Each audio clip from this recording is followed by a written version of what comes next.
Welcome back to U.S. Farm Report. Trusted, timely, tradition.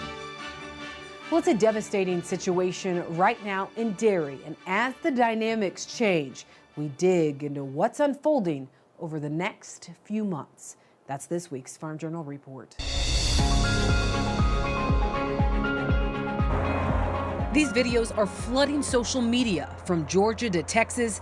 The first time I'm in business 32 years, we had to dump perfectly good milk in the fields. To Pennsylvania, producers experiencing a first, being asked to dump their milk. Our dairy told us on Monday, they gave us a letter that the driver dropped off and said that we're supposed to dump our milk for the next 2 days. They weren't going to pick it up. Paul Hartman is in Pennsylvania dairying for more than 30 years, and he says never has he been forced to dump perfectly good milk down the drain. Right away when we heard it, it was kind of like shock. Like, all we hear is, ooh, the milk is in demand, the stores are having trouble getting it, and then all of a sudden they're asking us to dump our milk. So that was kind of confusing. Hartman's processor saying the reason is a backup in demand, something the industry is facing nationwide. We don't have an outlet for this milk.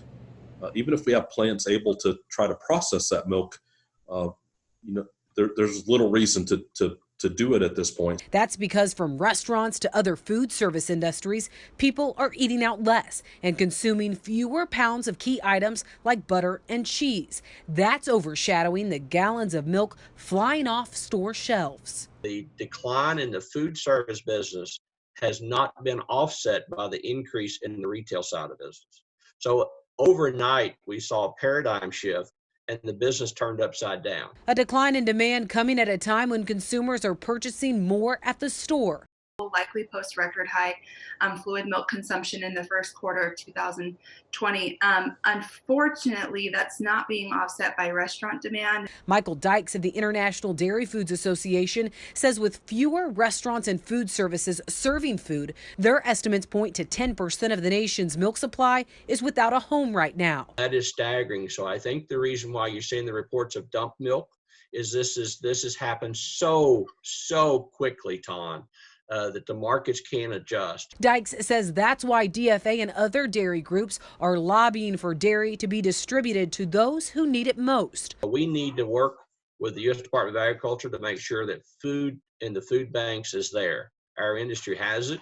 Americans need it as they lose their jobs. The Federal Reserve yesterday said 32% unemployment. We had 25% unemployment during the Great Depression. We're talking about a crisis that we have not seen in 100 years. So we need to do food aid domestically. We need to do food aid internationally. We also need to open up the waivers, the WIC, any of the restrictions on WIC. While Dykes is in favor of government buying for both domestic and international food aid programs, he doesn't want to see the government implement a program that artificially boosts prices short term. We don't want to take actions today that put an overhang in the market and we suffer the consequences for the next 3 years. But today, milk prices are in a tailspin, and dairy producers are feeling the pressure. We have to kind of take this first 60 to 90 day window, which to me is going to be the toughest, going to be the hardest to survive.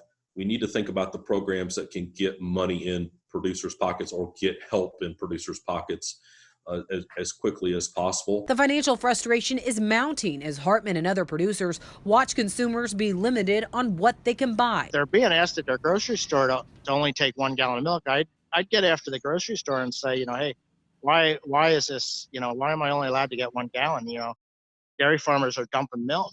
Let's take off those restrictions and let people buy as much milk as they can. Dykes agrees, saying the supply is there and restrictions on buying are not needed. Our members are getting the milk to the groceries. The milk is there. We need to remove those signs in any grocery store. There should be no limits on how much milk or any dairy product any consumer can purchase.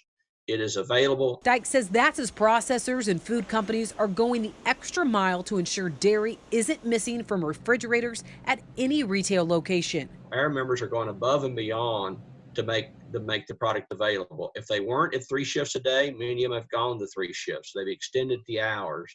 They are maximizing the throughput through the plants. all the while preserving food safety. Mike North of Commodity Risk Management Group thinks the panic buying has softened and consumers should be allowed to buy as much as they want right now. I think the first couple days milk was like toilet paper. It went off the shelf and nobody could find anything anywhere. But now that we have caught up to that, that is no longer the case. That sign can go away and should go away right now. Let's face it. If somebody wants to walk in and buy 3-4 gallons of milk, let them do it. As those in the dairy industry lobby for more demand, outlooks are waning. 2020 looks like, hey, this is going to be a pretty good year. And man, did that turn on a dime. The reality on profits means dairy producers are starting to cut back. Yes, actually, I try to limit my, get my input costs down. We actually green shop a lot of green grass and try to feed the cows a little bit cheaper. In survival mode, hoping for better days ahead. Because we are, shortcutting the milk supply, I believe on the backside of this, it does start to open some doors for us to some better prices. And maybe 2020 finishes a lot better than it looks today. Cross your fingers.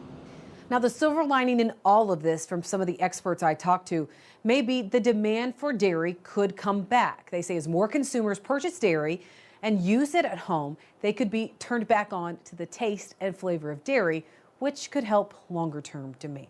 All right, when we come back, we've talked a lot about ethanol and a lot about acreage, but we'll get Bob Utterback's take when we come back.